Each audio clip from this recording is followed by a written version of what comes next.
Mouse wanted to know about German matchfixing in CSGO. That was what he spent his $100 to get into. So I'm going to tell you all about the Germans. And for those that don't know, I'll give you a little bit of history and a little bit of background. Back in the day, right, remember, I came through... I used to watch 1.6, but the scene I was embedded in and reported on was Source, and Counter-Strike Source was always the little brother to 1.6. People used to offer me all the time, oh, why are you writing about the worst version? Come and work at our website. Come and do this. And I was just like, nah, I know people in this scene now. I like this scene. They're like, oh, you're wasting your career. You're never going to be big if you don't write about the biggest games. You know, just, and again, I won't name names, but a lot of these people are still around. And they wanted to essentially leverage, you know, my writing to sort of like, because honestly, being... This sounds dreadful to sort of say. It sounds arrogant, but being one of the best at that time, it just didn't really mean anything. Honestly, I found it very easy to come into the space back in 2004. Basically, the writing back then wasn't particularly great. Like award-winning articles were typically 800 to 1,000 words, poorly written, in broken English a lot of the times, through no fault of the author. They were often writing in a second or third language, and it just, you know, it was just, I came in, I had a bit of flair because it was like, you know, emulating real writers and real journalists, and so everybody wanted to push me to 1.6, but that isn't the scene I got attached to. I stayed loyal to Source and stayed loyal to my friends in Source, and I tried to elevate that game as much as I could through writing about it, reporting on it, casting the games, doing all of that stuff. And so anyway, in Source, the German scene was one of the best. It was very weird because in Germany they played a different version to us. They played a version that, you know, didn't have the blood and people didn't die. They put the hands on their head and stuff like that. Counter-Strike had been very contentious in the German scene, but they had something via them, because ESL was based there and Counter-Strike Source was a popular game. Ultimately, it took off and sponsors wanted to be attached to it. And so you had the rise of ESL Pro League, and ESL Pro League Germany was considered such a big league that people from the UK play, the best players, they'd play for a German team. You know, people like, you know, Rattlesnake played for a German org, you know, played for Mouse Sports. I think he might even have played for another one before that. You know, people like Wilzu, who was a CGS winner, he played out there. Hoods G played out there. Like, it was just what you did. You went to, you got a better salary, you playing in a structured league, which, you know, had games and everything. But in general, while that was good, the Germans had a bit of a reputation. And the German reputation was they were just dirty online. If you played Germans online, they were toggling, they were cheating. If you played them in a league, they were going to try and forfeit you all the time. ESL Pro League Germany was notorious, a den of forfeits, where basically if you how you would get a forfeit out of an opponent is they would have to record their point of view. But if you had a shit PC, recording your point of view would drop you 30 FPS easily. And so people would do that, and then they'd go, oh, I can't play, and they'd stop the recording. And if a German team lost, they would go, oh, you know, we want all 5 of your recordings, please. And then the one guy goes, I couldn't record. I was like on 100 FPS as it was. So, oh, you have no recording. So now we are the winners. And that's that, right? And that was how that used to go in ESL Pro League all of the time. There were also tons of players that were just onliners that just like at the pro level in Source, that wouldn't fucking go to LANs. They would always dodge. They would go to a small German LAN and go, see, I'm LAN proven. And they'd be like, yeah, you want to make it to that international LAN then and show how good you are? Because you're banging everyone's heads off online. And they just wouldn't. And, you know, for example, there was the one that someone's already typed in the chat, Tornado Tony. Tornado Tony joined, I think it was it SK or MTW? I can't remember. It's one of the big ones. And this guy was like a fucking, like his name implied, he was fucking electric online. This guy was insane. But when it came to the lands, he just never made it. Even to the point where he like dodged hard. He told all his teammates he was going to be there. And then he literally didn't show at a tournament. And they had to use a last minute stand-in. So there was that going on. And then, of course, there was the other thing. And that is just that, I remember the first time I ever saw Germans playing in a live environment. It was I-30 in Newbury Racecourse. This must have been 2006, I want to say. And I-30 was a big deal because it was like the first time European teams were coming over to an I-Series in Source. And so at I-30, I was watching alternate attacks. And they'd figured out that when you got flashbanged, if you alt-tabbed at the right moment, when you came back into the game, the flash would be gone. And if you had a good enough PC and a fast enough PC, that was actually a considerable advantage, obviously. And so I was there doing the journalist beat thing, stood behind, and I was watching them do it. And everybody was going, look at these cunts cheating. And, this is like, there was no admins to stop them. There was no one there. It was just a bay of PCs in a row after row after row of PCs with just people gathering round. They weren't on stage.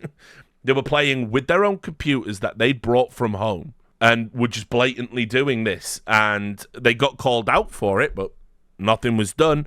And it earned them the nickname Alt-Tab Attacks. They were called Alt-Tab Attacks for about 2 years in Source. You combine that with just the general experience online. We would sit there on IRC, and you would be advertising for games, and it would be, MR12, server on/off, skill high, right? And you would queue into some Germans. You've never heard of them. You don't know who they are. And they would be like, server on? And you would go, okay, cool, let's play.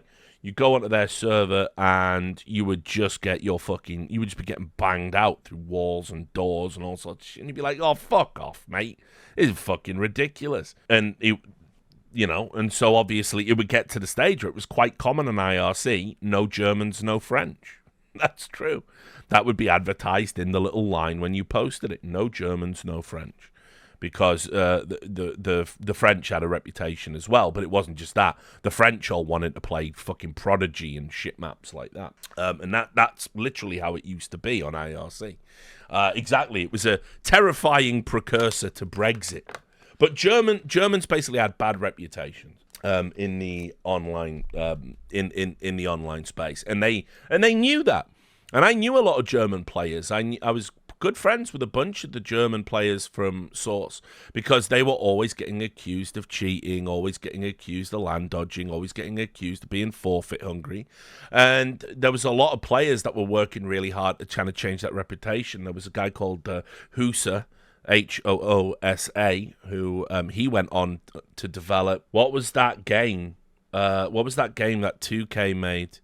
Where you're like, there was 4 people and a monster's like hunting you down through the jungle. I can't even remember what it was called. It was so bad. Prey? Evolve. That was it, yeah. He went and worked on developing that, so after he retired, so unlucky, I guess. But he was a great guy, And I knew Krauterhumpen as well, who some of you will know him. He did play in early CSGO as well. He was like the alternate attack Sorper. Who was like, had a very aggressive play style, and then he turned into a big stoner. But I knew all these guys, and they were like really pissed off with the reputation that Germans had, and they had to work incredibly hard to like earn people's trust and win hearts and minds and all of that stuff. And so anyway, eventually they did, and through the power of the ESL Pro League and not taking the low-hanging fruit of default wins and being vocal about cheaters and pushing back against it. Plus, we were always gaining, in terms of the anti-cheat tech. All of a sudden, we had Z-Block, we had a consistency enforcer, we had CVARs that also enforced consistency in the game, so you couldn't use texture cheats anymore. We had, Equitas, then X-Ray, then all these other third-party EDAC, all these other third-party screenshot anti-cheats that we were using, and then later ESL Wire, and slowly but surely the German scene built up its reputation to the point where you didn't really question it if you lost to Germans online anymore. We'd moved on. And then obviously, right at the end of Source, if people remember, it was Copenhagen Games 2012. Copenhagen Games 2012, it was the last big hurrah for all of the Source teams. And it wasn't Very Games that won, even though Very Games had dominated it. They finished something like, 5th to 6th or something, down there with Thermal Take Dragons, which was Shox's and Smith's team. No, it was actually in the final Mouse Sports and Alternate Attacks. And Alternate Attacks, German org with a German team. Mouse Sports, German org with a British team.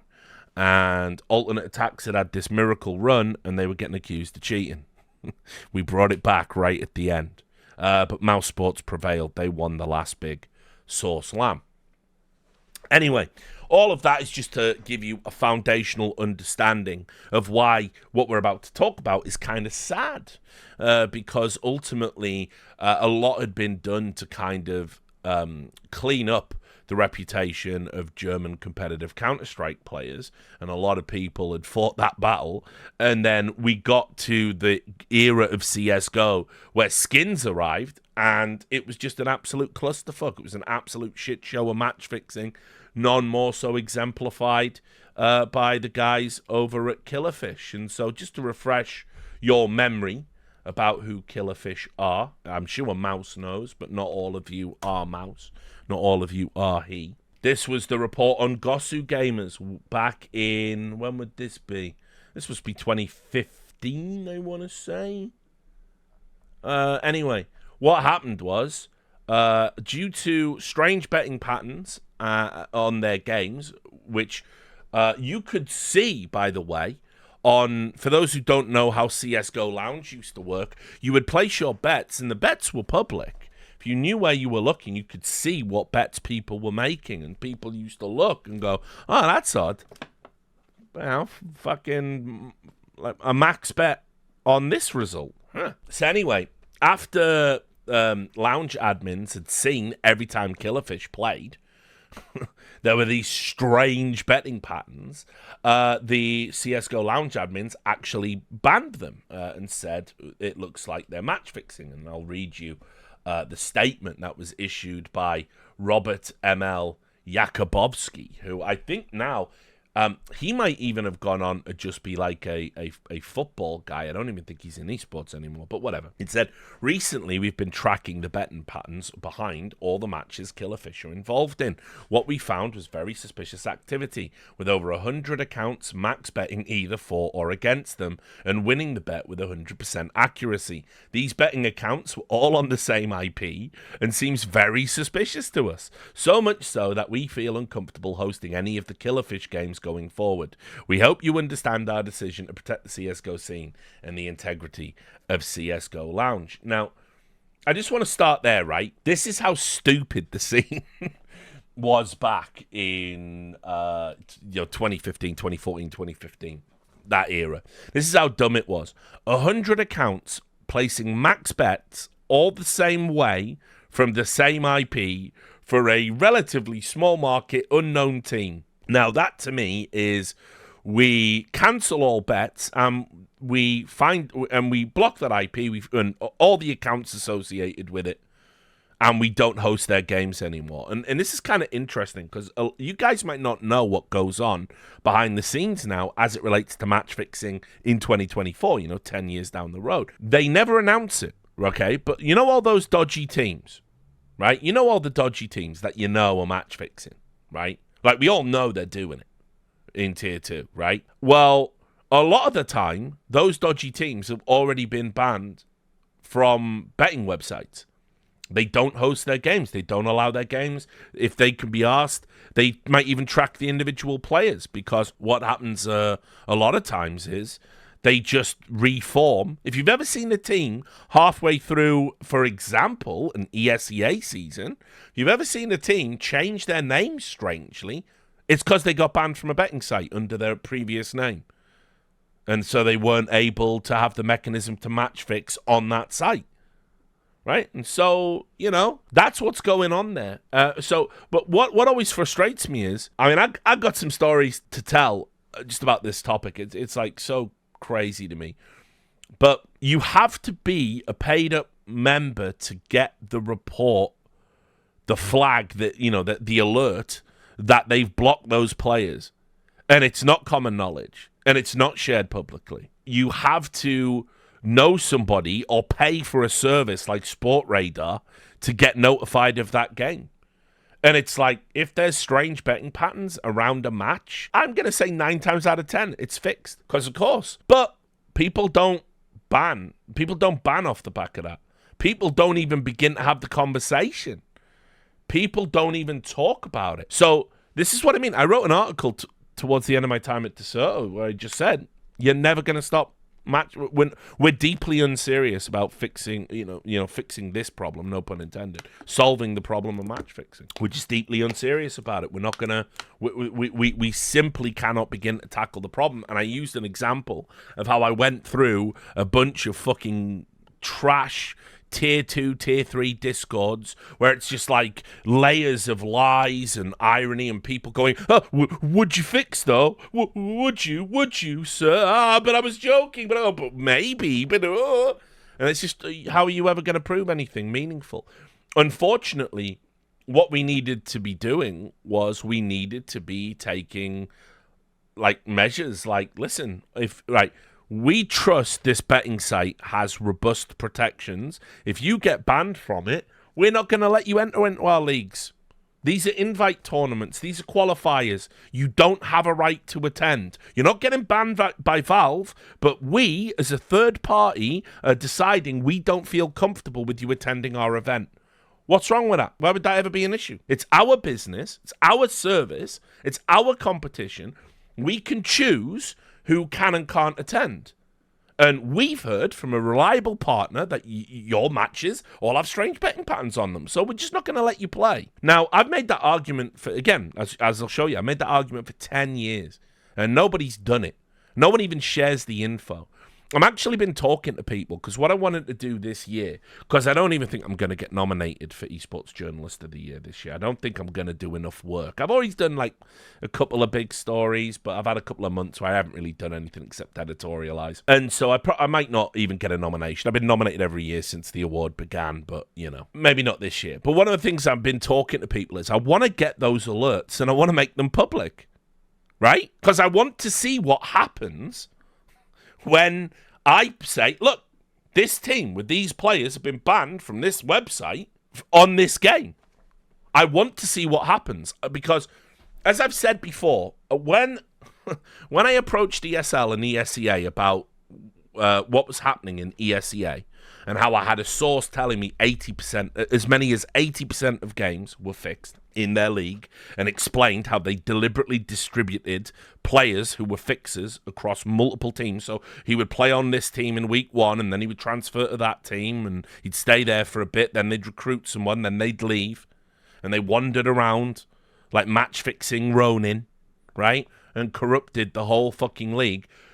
When I told ESEA and ESL I had evidence of that, they sent out a company-wide edict to all of their admins saying, don't talk to Richard Lewis. And when I said, why have you done that? Why have you stifled my investigation? They said, oh, it's just so you got one singular point of contact, us. So I can't stress enough how little has been done to stop the widespread tier 2 match fixing. And I've written about it. There's a site. It'll be open to everyone now.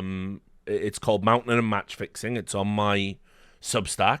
Go and read the opening chapter of that, and you'll understand what I've been up against and why I just haven't been writing about match fixing anymore. I think a lot of people in the space just like, look, if it's not happening in tier 1, then who really cares? The betting websites don't really seem to care. The fucking ombudsman certainly doesn't care. I wrote to Sport Radar. I wrote to all of their executives and I sent them an email and I said, I've got proof of a conspiracy to corrupt all this tier 2 Counter-Strike. Would you just look at my notes? I'll give you them for free. Not a single reply from anyone. who works at that company. So, I don't know. What do you do with that? Anyway, all of which is to say, back in 2014, 2015, that was when we really needed to get to grips with this and just be like, if you ever get caught doing any of this stuff, you're just out. You just can't attend tournaments anymore. Yeah, we don't have any slam dunk evidence. Do you know what you would have to do now to get slam dunk evidence of match fixing? It's so ridiculous. Like, they would need to be placing a bet on their own account with their own passport attached to it, and that wouldn't even be enough. Oh, I was just betting on the result. We didn't fix the outcome. It just happened to be right. So then you could only get them for betting offences. You would also need evidence of the conspiracy itself, apparently. Apparently, that's the standard. It can't even just be within the realms of probability. It has to be like as if we were solving a murder. And it's just crazy. It's just crazy. Like, Archon Joe's in the chat talking about this stuff. I've already talked about, like, data partners leaking real-time live streams from a server to certain interested parties. And, you know, and that's what they call radar. It's just wild. It's just so wild. So anyway, we had to solve it back then. But anyway, this is a tangent. We'll get back into talking about Killerfish. So naturally, even though I would say CSGO Lounge had more than enough reason to ban them, and indeed all tournament operators had more than enough reason to follow up on the ban, they replied with, since the news of our alleged involvement in another match-fixing case threatens the careers of the this wasn't even their first allegation, threatens the careers of the players and the reputation of Killerfish, I wanted to stand up for my team and the organisation and make a comprehensive comment on this matter as quickly as possible. Some of you might remember the match-fixing scandal in which we were involved in at the beginning of the year. Now, I'm going to tell you more about that in a second. When we were named MyRevenge, we got banned from CSGO Lounge and disqualified from the ESL1 Katowice offline qualifier by Valve as a result of CSGO Lounge's decision. After this drama, there was no proofs. Where is the proofs of us throwing matches for skins? And we are not banned from attending Valve-sponsored tournaments. As a result, we were able to continue playing. CSGO Lounge reversed our ban, and our matches were once again featured on the platform a few weeks later. Since this first match-fixing scandal is officially still under investigation by Valve, since there has not been any official statement about it, I highly doubt Valve will punish us for this case, since they apparently do not need nearly half a year to investigate a serious matter like this.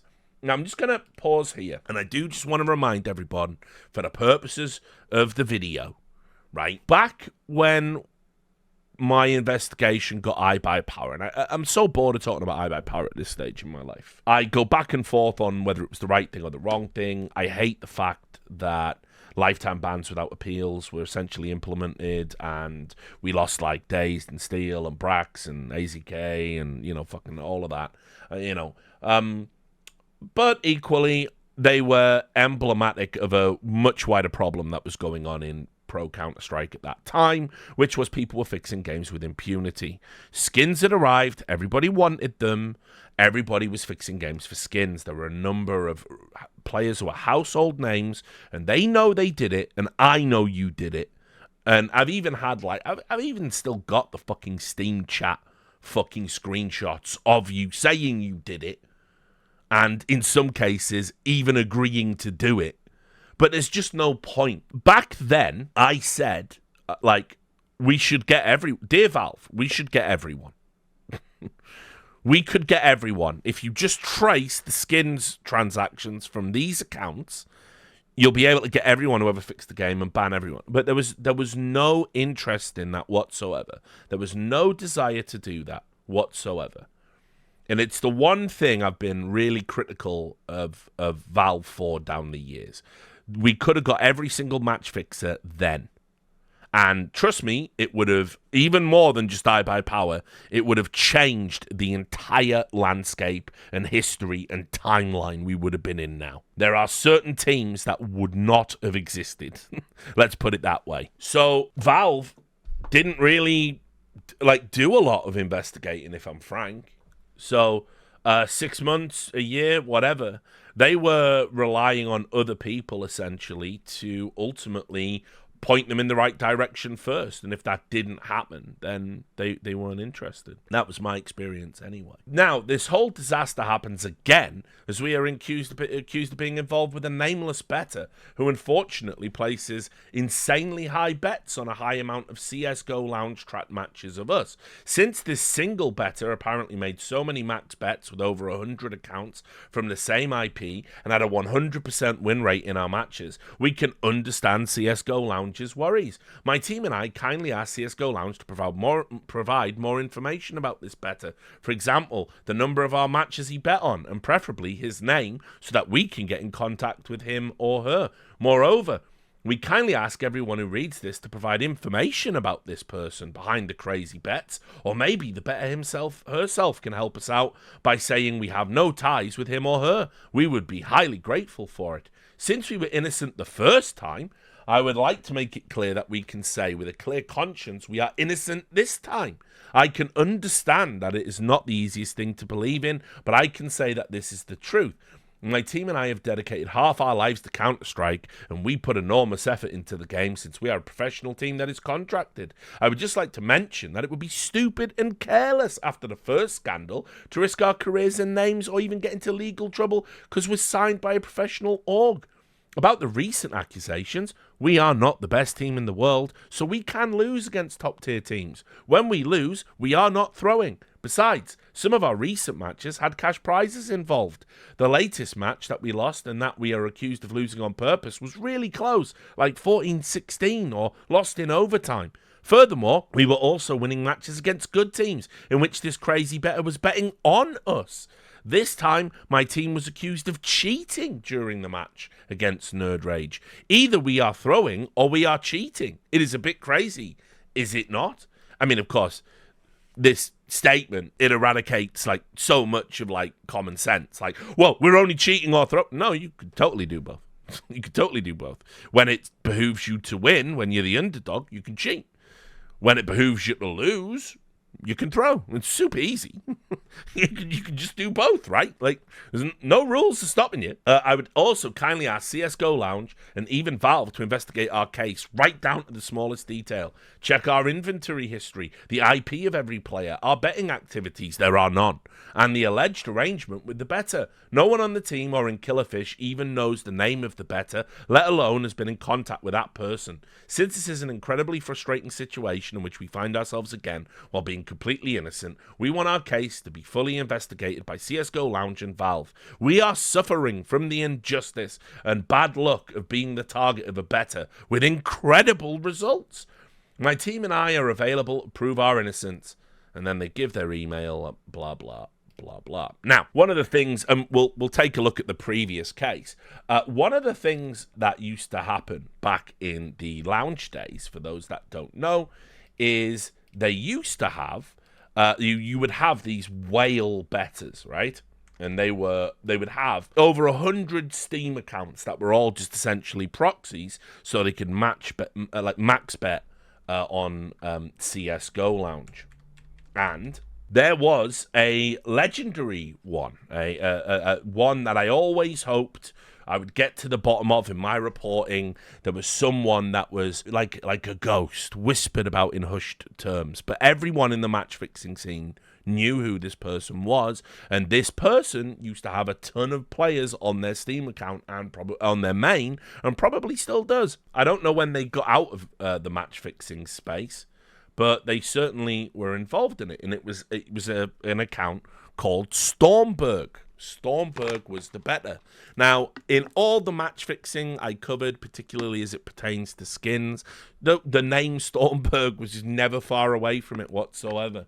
I had unpublished stories on tons of teams, just things I couldn't get across the line, and everyone was like, oh yeah, Stormberg contacted them. Look, here's a screenshot of his Steam friends there. They are talking to people. It's Stormberg. When I complete the Mountain of Match Fixing articles, I've got a little bit about him, so you'll be able to see all of the screenshots and stuff. But what was super interesting was when Stormberg used to place these bets, he would max bet on 100 accounts, and his betting record was insane. He was notorious for it.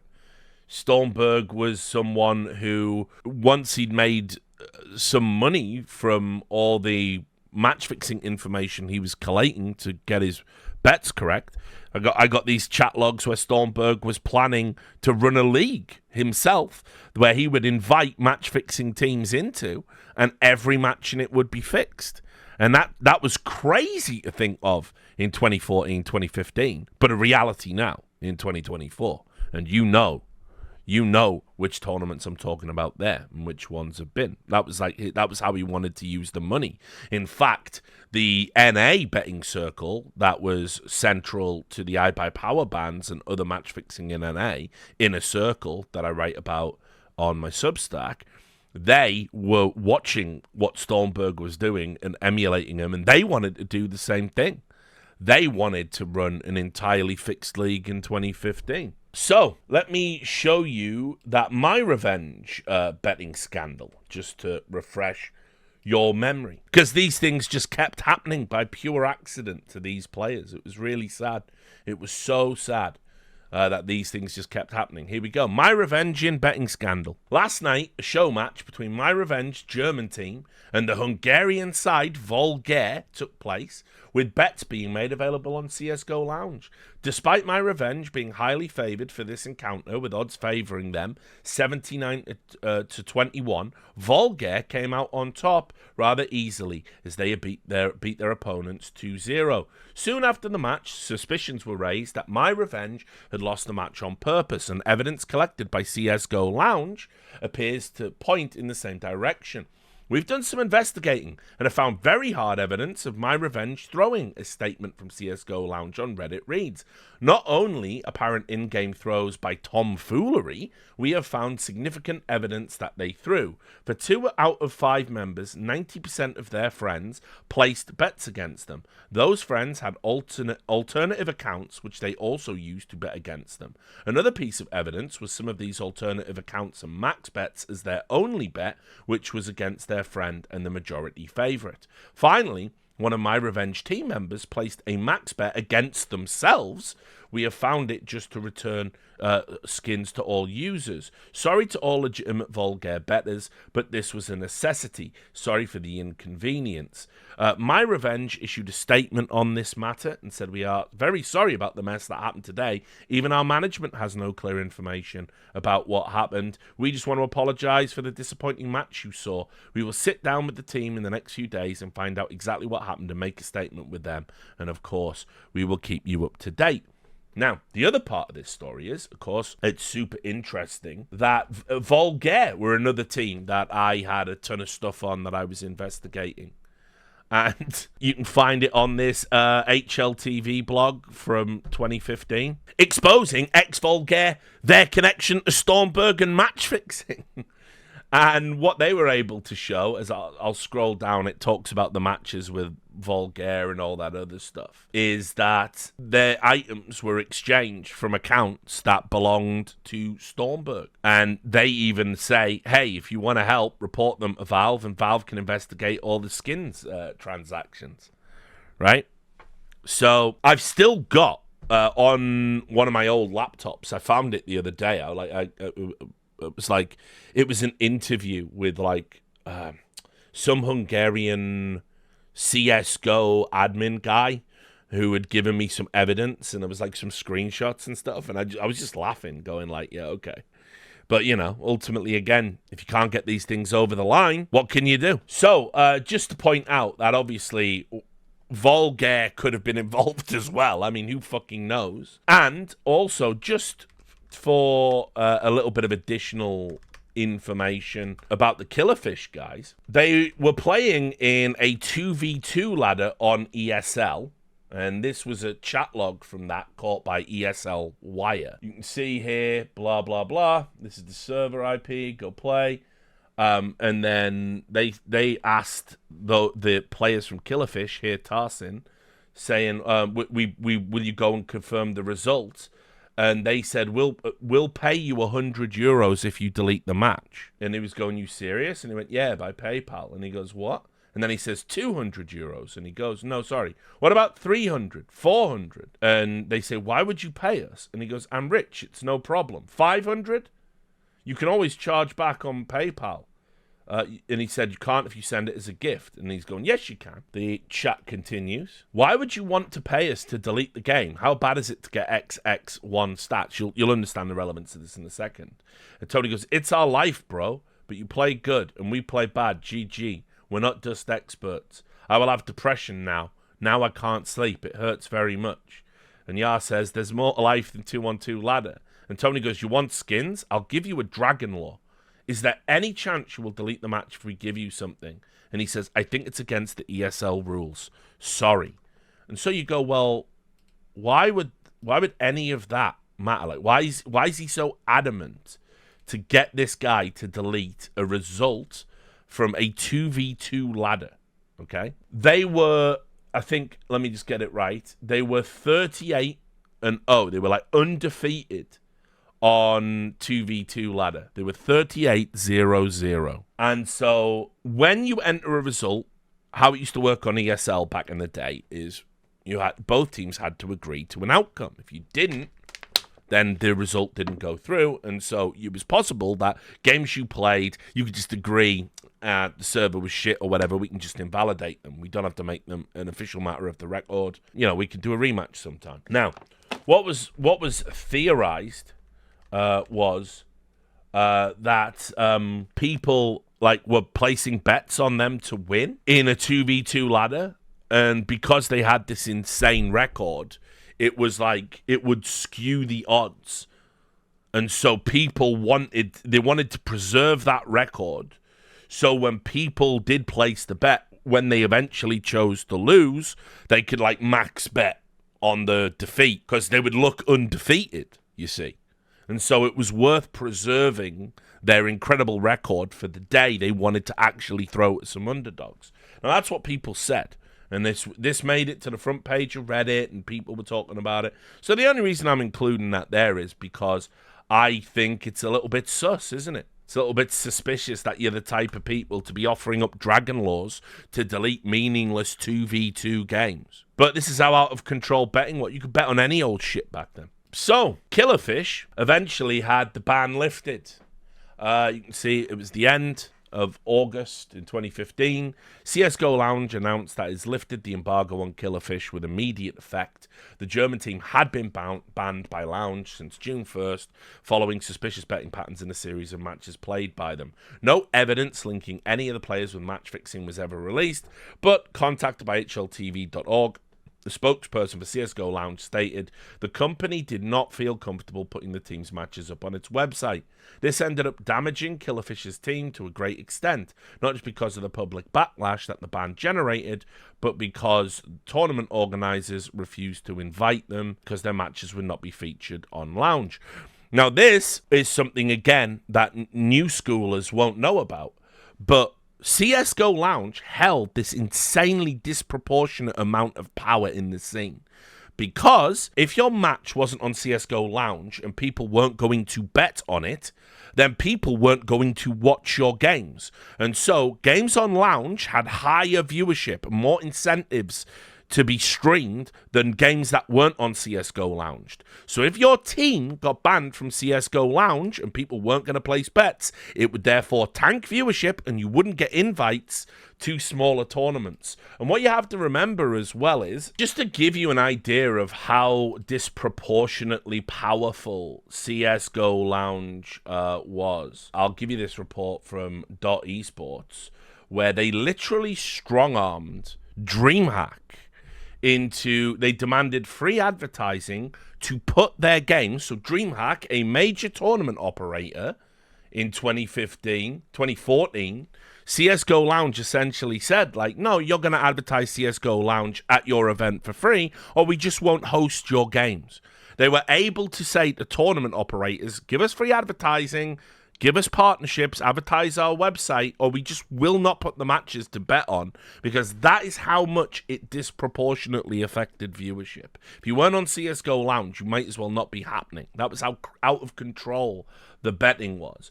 And then they also did this, and this is hard to believe that this ever happened, but it was a thing. CSGO Lounge even picked up a team and entered a team. They picked up Dobry Gaming. So CSGO Lounge they had their own team that they were sending into the events, that they were like strong-arming for free advertising on their unregulated fucking skins gambling site, where I believe the age gap was a tick, the age check was a tick box when it first started.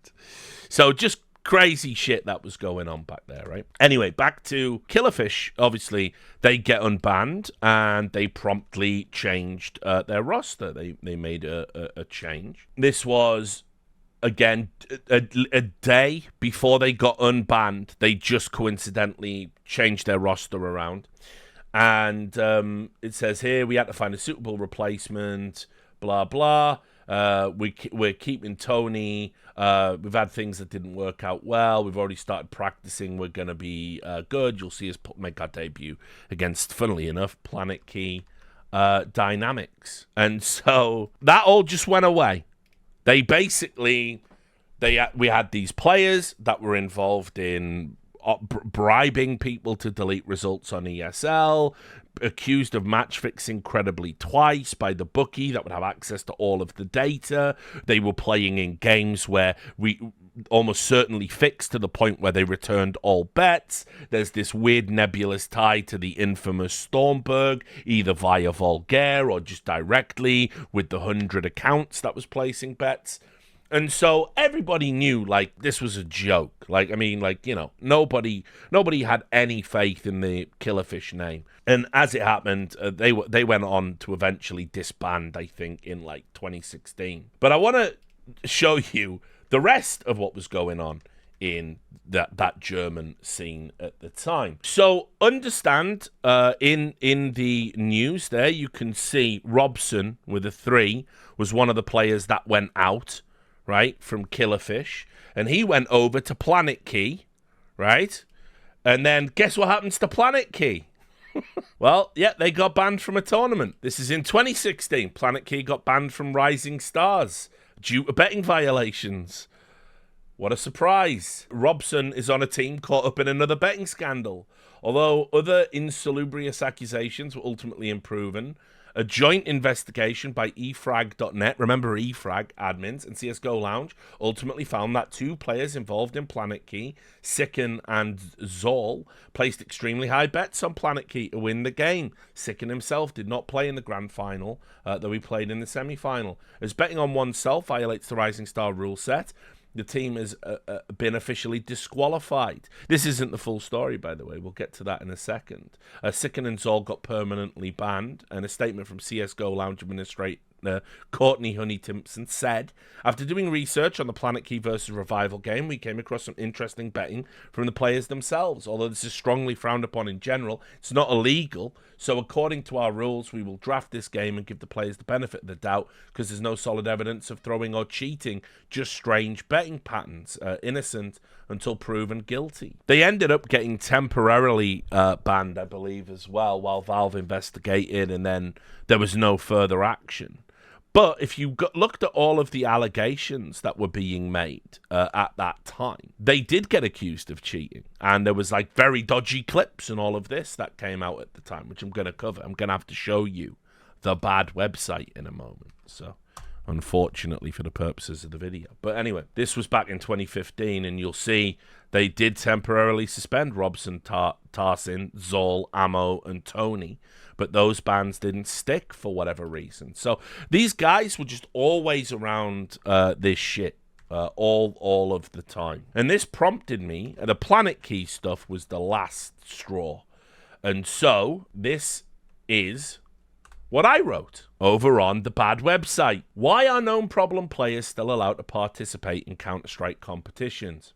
The recent incident surrounding a group of German and Turkish players who represented the Planet Dynamics CSGO team barely made a ripple despite some fairly shocking revelations. After entering a tournament amusingly called the Rising Stars Europe Cup, their team of mid-tier aspirants emerged victorious from a field of teams, with many more established and storied players. In online tournaments, these things will happen. It is what makes LAN play the great equalizer. Nowhere to hide, new types of pressure, new levels of scrutiny.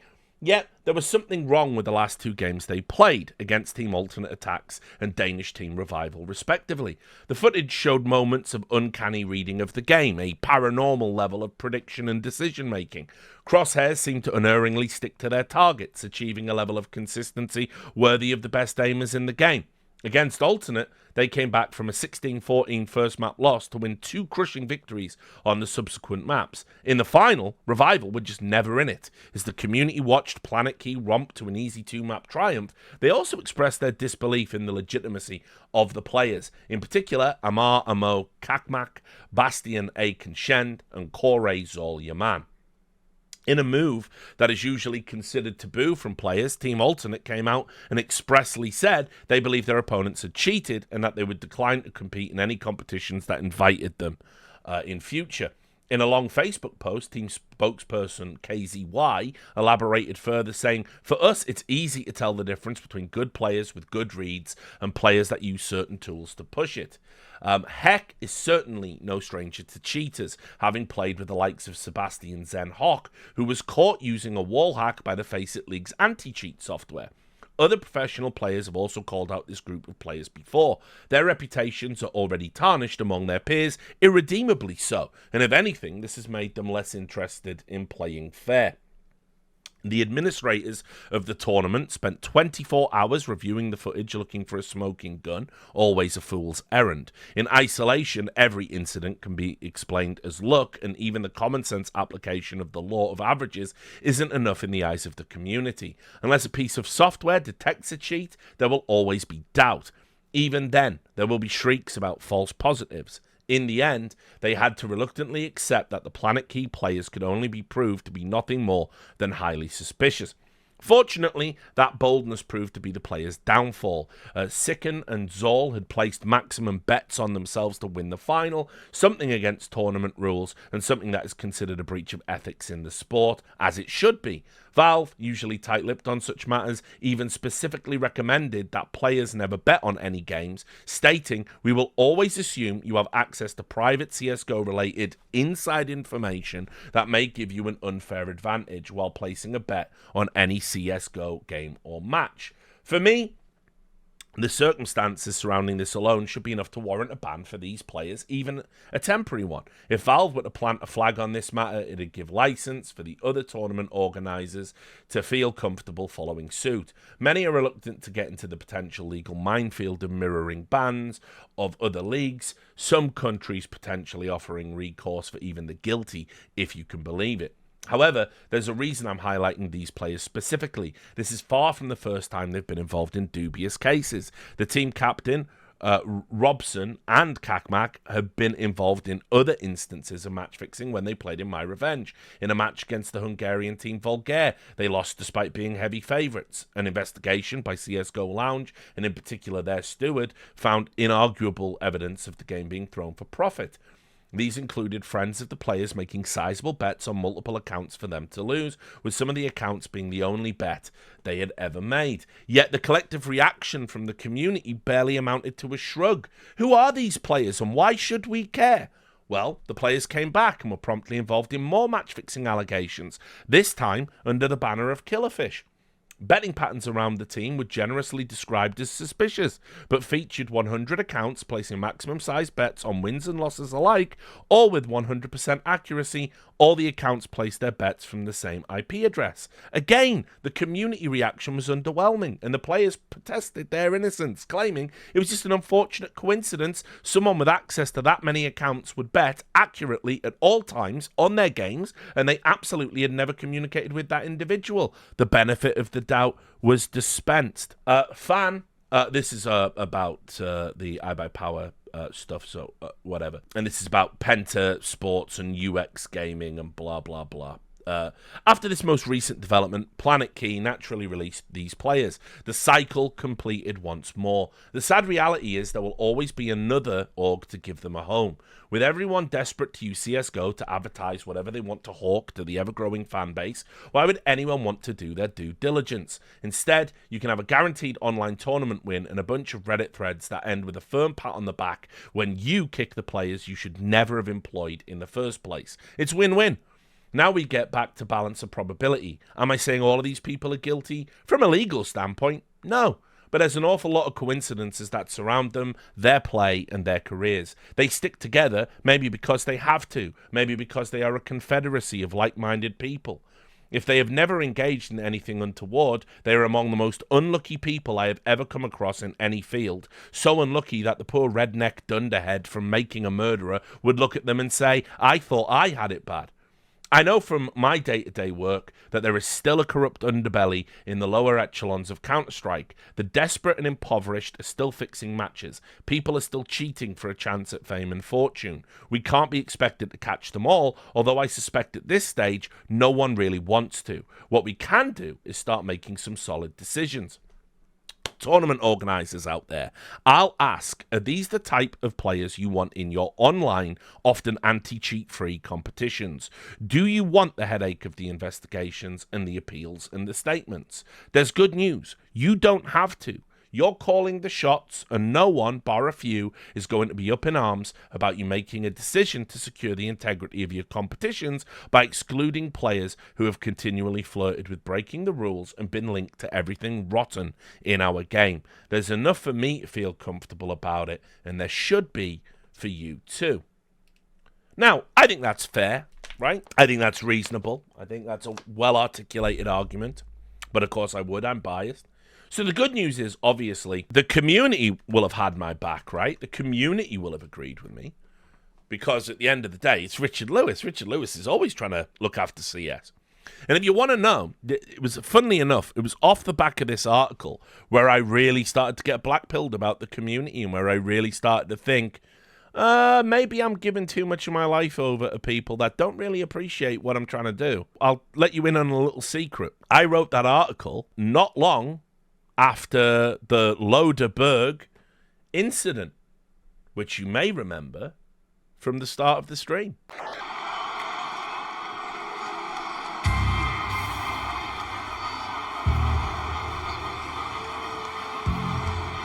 And so the problem is nobody in the community cared about what I had to say anymore. I was considered a piece of shit. And let me demonstrate. So there I am trying to say, guys, can we at least just ban these match fixers, yeah? Let's have a look at the community reaction. Because I always love to come back to these threads just so I can sort of be like, oh, yeah, okay. Obviously, after that opinion piece, I was like, well, the community are going to agree. And maybe we can snowball some pressure and fucking, get these guys banned from tournaments. Well, let's read some of the comments, right? And remember, the headline, the title of the article was, why are known problem players still allowed to participate in Counter-Strike competitions? So, okay, all right, well. Somebody said, what's the thumbnail? It doesn't look like CS. Again, it does. It was just from CSGO when it was launched. And somebody said it was from a version when the Galils had scopes and things like this. So anyway, let's see. The title is so ironic. From the guy who choked a man half to death at an event. The balls on Richard Lewis. Weighing in on this. At least going by the title, RL is a problem caster. Somebody said he's not a caster. Pretty sure he does. He was up on stage at I-43 for Very Games versus MTW. He is a caster. He's also a journalist.